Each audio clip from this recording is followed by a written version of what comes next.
हर महादेव गणपती बाप्पा मोरया। मी बोलला भाई माझा तर मेरा तर नसीब खुल गया। पंचमुखी गणेशमुखी रुद्राक्ष ना देव असू दे किंवा आपण असू दे, आपण आपल्या आईचे उपकार ते स्टार्टिंग में घुमा भी नहीं घूम रहे। हाँ हाँ हाँ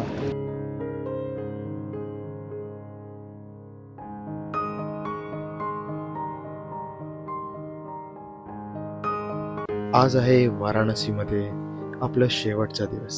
काहीतरी होतं इथे जे मला शब्दात सांगता येत नव्हतं। यापुढे न काही विचार करता गंगेकडे गेलो, तोंडावर पाणी शिंपडलं आणि गंगेला प्रणाम करून पुन्हा एकदा आपल्या वाटेस निघालो।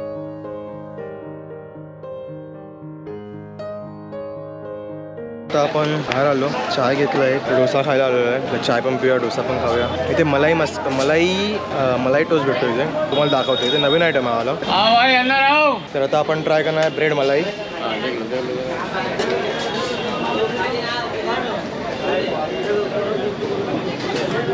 मलाई टोस्ट नहीं रहता आपके पास? मलाई मतलब टोस्ट में जो आप बता रहे हैं वो टोस्ट पे नहीं बनाता है। अच्छा, बंद मलाई। ये देखिए यहाँ बोर्ड पे सब बना हुआ है।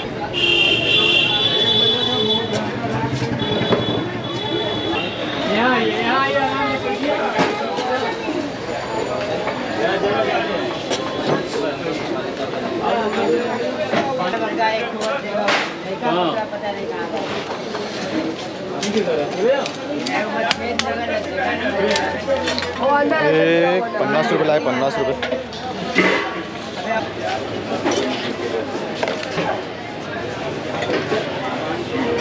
ये आपका मलाई हो गया तैयार। यस, ये लो एक चाय। ये मलाई बर्गर हो गया। आता मलाई बर्गर खाऊया, मलाई बर्गर।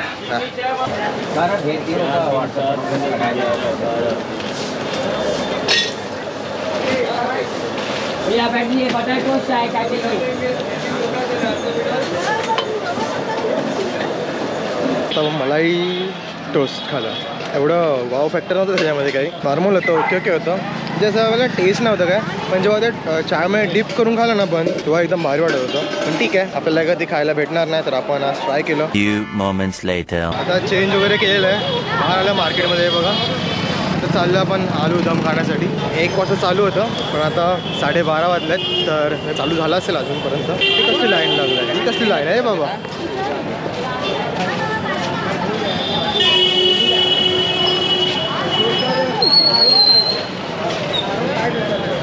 काय माहिती कुठे लाईन आहे आता। इथे ना खूप मंदिर आहेत, त्यामुळे समजत नाही एक्झॅक्टली नक्की कुठला मंदिर कशासाठी, त्याची हिस्ट्री काय काय वगैरे। सो अरे यार आज तर बंद आहे। खजाना म्हटलं ऐसा करने का मतलब कि जैसे कि माता अन्नपूर्णा का जो धान होता है, हाँ नया धान फसल का, और उसके बाद खजाना जैसे कि पहले समय के अनुसार हर चीज़ बदला रहता है। सोने का मूर्ति ऊपर बैठता है, अच्छा, इतना बड़ा सोने का मूर्ति, वो 3 दिन दर्शन होगा तो उसका जो खजाना जैसे कि 1-1 रुपया हर पब्लिक को मिलता है। अच्छा, तो वो लोग अपने तिजोरी वगैरह वो जहाँ पैसा रखते हैं वहाँ रखते हैं। त्यासाठी ती लाईन आहे अन्नपूर्णा मंदिरामध्ये। आणि आता हे बंद आहे। आपलं नसीब नाही यार, मला खायचं होतं कधीपासून, आणि उद्या पण नसेल मे बी यार। लास्ट एकदा ट्राय करत होते, कारण भारी लागतं ते, एक नंबर आहे।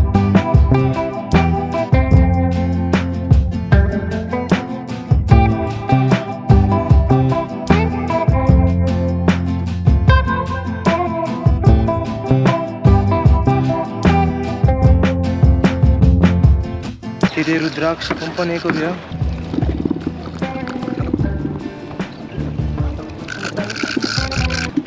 एक मुखी इसमें ही निकलता है क्या? इसमें से निकलता है कि अलग रहता है? वो अलग रहता है। तो इसमें से कौन कौन से निकलते हैं? 4 मुखी, 6 मुखी, 5 मुखी, 7 मुखी, 3 मुखी, 2 मुखी। 2 मुखी इसमें है। क्या इसमें है? अच्छा, ये सारे 5 मुखी है क्या? 4 मुखी, 6 मुखी, 5 मुखी, 7 मुखी। आपको समझ में आता है कौन सी किस में कौन सा रहेगा?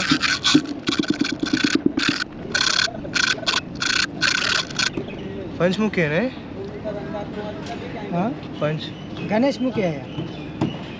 गणेश मुखी है मतलब समझा नहीं। पंचमुखी में गणेश मुखी। कैसे पता चलेगा वो? ये गणेश मुखी, इसको गणेश मुखी बोलते हैं। ये इसको ऐसा लंबा है ना, हाँ हाँ इसको गणेश मुखी। ये पूजा मंदिर में रखना, गणेश का मूर्ति रहता है ना, हाँ। वहाँ रखना, बढ़िया रखना। वो ज़्यादा नहीं निकलते, ये वाले। हाँ बहुत कम निकलते। हर महादेव गणपती बाप्पा मोरया. आपल्याला पंचमुखीमध्ये गणेशमुखी आलेला आहे. आता हे बोलले की असं इथून जरा जास्त ब्रॉड असलं की त्याला हे म्हणतात. आपल्याला एवढं माहीत नाही पण ते बोलले. ये भी गणेश मुखी है मगर ये टूट गया है। अच्छा ये भी गणेश मुखी, चार ओके. मुखी। मेरा पंचमुखी में आया है ना. पंचमुखी में गणेश मुखी बढ़िया वाला है।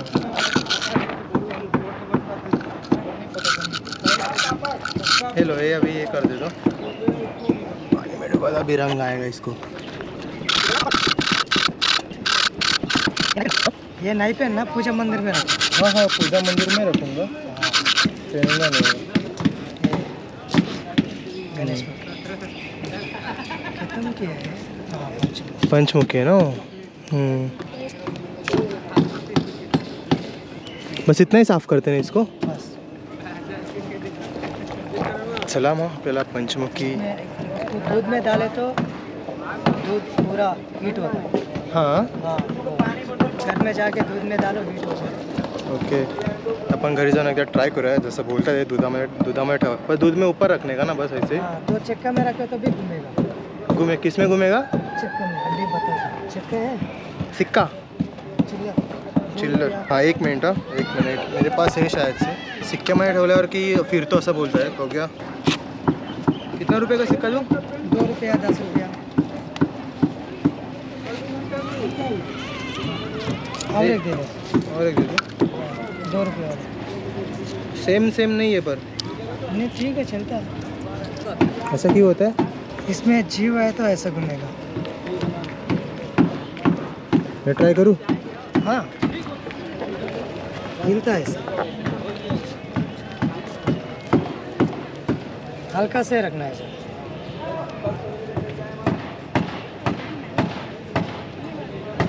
ऐसा हाँ अरे उठा के आराम से हल्का से रखना। अरे स्टार्टिंग में घुमा भी नहीं घूम रहा है. नहीं घूमता। हाँ हाँ हाँ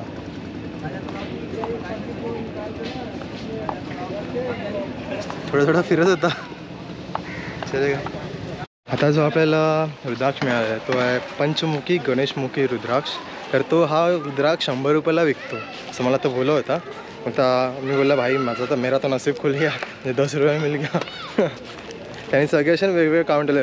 एक मुखी तो 200 रुपयाला विकतो. त्यांनी सगळे असे पंचमुखी जे काय आहेत ना त्यांनी सगळे वेगवेगळ्या बाजूला काउंट ठेवले आहेत. तर आपण कसं डायरेक्टली आपण आपला जो हवा होता ते आपण घेतलं आहे तिथून आणि स्वतःहून साफ केलं. तर ते गळ्यात नाही घालायचं असतं तो बोलला. फक्त पंचमुखी गळ्यात घालायचं असतं. हा पंचमुखी प्लस गणेशमुखी आहे त्यामुळे हा फक्त मंदिरात वगैरे ठेवायचं, देवघरामध्ये वगैरे. तर आपण देवघरात ठेवूया. आणि तो बोलला ना की दुधामध्ये पण ठेवायचं आहे, दुधात ठेवायचं आहे. तर आपण घरी जाऊन ते सुद्धा ट्राय करूया. तर आता आपण आलेलो आहेत रत्नेश्वर मंदिराकडे. त्याची एक वेगळी कहाणी आहे. तुम्हाला हा जो मंदिर आहे थोडा स्ट्रेट नसल्याने असा थोडा या साईडला झोपलेला दिसेल. तर याची स्टोरी अशी आहे की एक मुलगा असतो, त्याला त्याच्या आईचे सगळे उपकार फेडायचे असतात. त्याला एक प्रकारचा अहंकार आलेला असतो. त्याला सगळे त्याचे उपकार फेडायचे असतात आईचे. त्याची आई बोलते की जा माझ्यासाठी एक मंदिर बांध छान असं. जर मला तो मंदिर आवडलं तर मी समजेल की तू माझे उपकार फेडले असं. नंतर मग तो इथे काशीमध्ये येतो आणि काशीमध्ये एक भव्य असं मंदिर बांधतो महादेवाचं. आणि नंतर तो त्याच्या आईला सांगतो की मी मंदिर बनवलं आहे, तू बघून ये. तर त्याची आई ते येते मंदिर बघण्यासाठी. आणि एक गोष्ट कशी आहे ना की आपण आपल्या आईचे दुधाचे उपकार वगैरे कधीच फेडू शकत नाही. तर कोणी असू दे, ना देव असू दे किंवा आपण असू दे, आपण आपल्या आईचे उपकार ते कधीच फेडू शकत नाही. तर त्याची आई ते बघायला येते मंदिर. त्यावेळी कसे श्राप वगैरे लागायचे. आता तेवढी गोष्ट मला माहीत नाही की तेव्हा काय श्राप दिलं वगैरे. तेव्हा त्याची आई बघून जाते मंदिर. तेव्हा तो असा क्रॉस होतो, स्ट्रेट असतो पहिला मंदिर पूर्णपणे, तर क्रॉस असतो. नंतर तो असं थोडा टिल्ट होतो, क्रॉस होतो.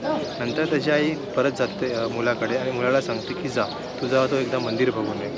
मग तेव्हा तो मुलगा इथे येतो मंदिर बघण्यासाठी. तेव्हा मंदिर पूर्ण क्रॉस असतो आणि किती वेळा तरी त्यांनी प्रयत्न केला की मंदिर स्ट्रेट करण्यासाठी, पण तो मंदिर काही स्ट्रेट झाला नाही. मग याचा अर्थ असाच आहे की आपण कितीही काही केलं पण आपण आईच्या दुधाचं वगैरे उपकार कधीच फेडू शकत नाही. तर अशीच काही थोडक्यात अशी याची स्टोरी आहे.